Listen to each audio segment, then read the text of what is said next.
The MoMeMans.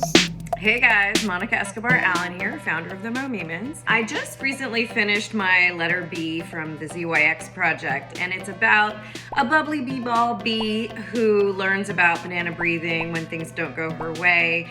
And spoiler alert, if you haven't already read it, she is able to, once she calms down, breathing in banana, breathing out banana, she gets to go back to her normal day, bake a bunch of banana bread, and go bike home.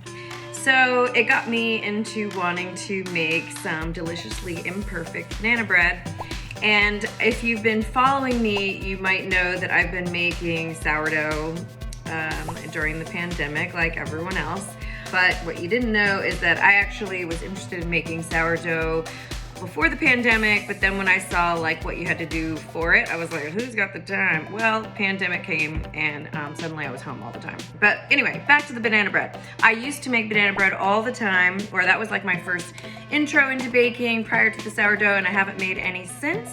But one thing I wanted to note is that I'm not really good at following directions. I'm not really good with recipes. So what I would do is I would sort of get inspiration from some recipes on Pinterest and sort of modify it on my own, and it always came out good. So we're gonna do that together today. I got my bowl. I'm gonna start with 2 bananas that are somewhat ripe, but not like completely totally ripe, but who cares? So you're gonna start with smashing that up in the bowl. Smash, smash, smash. So a lot of recipes call for like a cup of sugar or whatever, but why do you need sugar when you have these like ripe bananas that are natural sugar? But if you want something a little sweeter, I just use good old maple syrup because who wants real sugar? So I'm gonna do like, I don't know, like 2 tablespoons. The other thing that this is like frightening if you're not used to baking is it calls for a ton of butter. Sometimes I substitute oil. I didn't have any oil today. And I also have salted butter. I don't have unsalted butter, so I am going to skip the salt.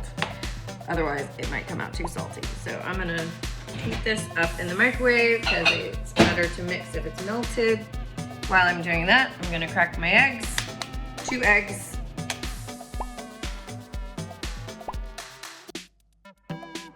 Now, here's a little trick. So the first time I made banana bread, I actually had run out of vanilla. So I had an old bottle of almond extract, and you know what? It worked out amazing. Only problem now is I only have vanilla today, not almond extract, and I can't open this. Woo! Got it. Okay, so I'm just gonna use 1 teaspoon of vanilla extract. This is the part where my daughter usually says, vanilla. Just microwave this, blasphemy, but it's okay. So it says in some recipes to melt the butter and then cool the butter, but who's got time for like melting and cooling?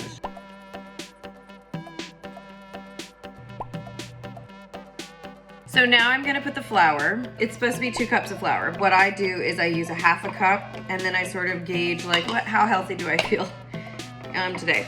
So I'm gonna use, this is King Arthur whole wheat flour.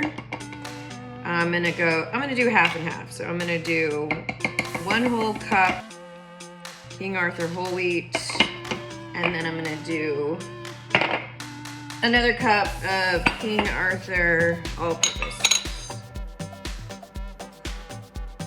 1.5 teaspoons of baking soda.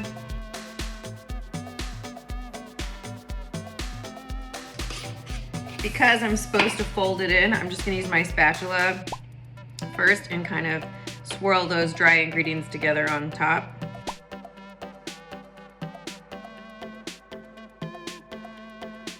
I'm done mixing. I happen to have a loaf pan. I think I inherited this from an old roommate or something. I don't know, I've had it forever. Don't remember buying it. I'm going to spray it with cooking spray. You can also rub it with butter. My mix, I don't know how this is gonna turn out. It looks pretty thick, but We'll see if it's still delicious. Oh, this is also the point in the recipe where if you want nuts like almonds or pecans or something like that, this is where you would fold those in, but my daughter happens to like it more without nuts. I'm just gonna leave them out. There we have it. Perfectly imperfect banana bread.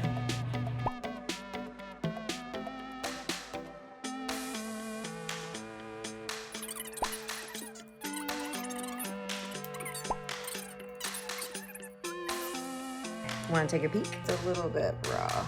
Okay, we'll stick it in for 5 more minutes. I waited 45 minutes. I did the toothpick test and it was fine. So I was flipping it over to put on the cooling rack and oh no! I put it back in. I mean, I don't want it to go to waste, so we'll see what happens. You live, you learn. So that would be 55 minutes total, and voila, we're done. Ready for the taste tester.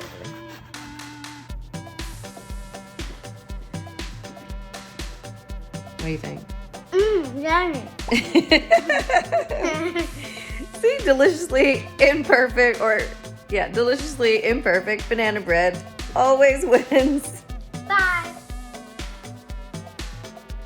Do you want to be friends?